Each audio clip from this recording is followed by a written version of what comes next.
Tonight, more demonstrations in Akron, days after police released video of the shooting death of Jayland Walker. That gathering tonight is just outside the downtown curfew zone in Akron, and many protesters came out demanding justice for Jayland. Our Marisa Saenz was there, but moved for safety reasons because of uncertainty over that shooting earlier that we told you about. She joins us now live. Marisa, good evening.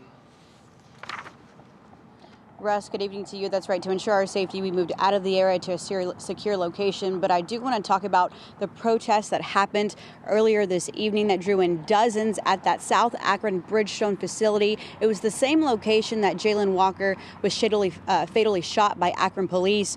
Protesters from both out of town and Northeast Ohio took to the lawn on megaphones, drawing attention from neighbors and traffic coming through the street.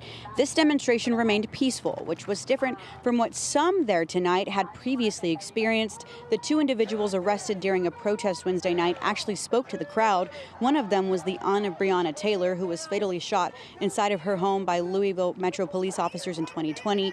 Taylor's aunt, who traveled from Kentucky, was with the man seen in viewer video being punched repeatedly by an Akron police officer during Wednesday night's protest.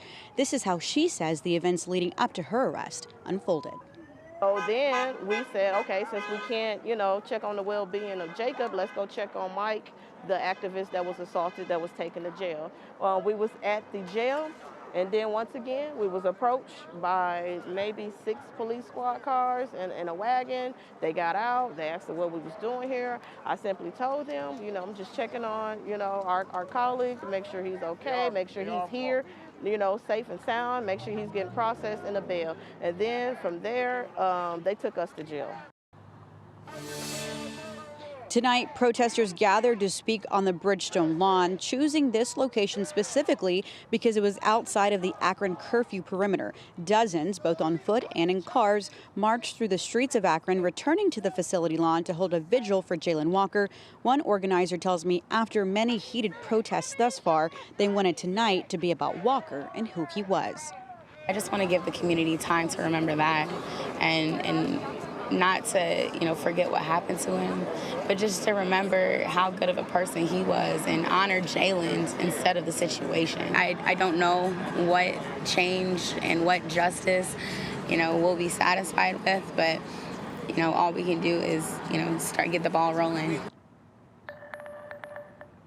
Akron's curfew remains in place until 6 a.m. and as of now, that will happen each night moving forward. It's unclear when that curfew will be lifted for good. Although this afternoon, city officials did announce that the mayor of Akron and the Akron chief of police will give daily updates via Zoom to the city about the city's safety. Russ. Okay, Marisa Saenz, thank you.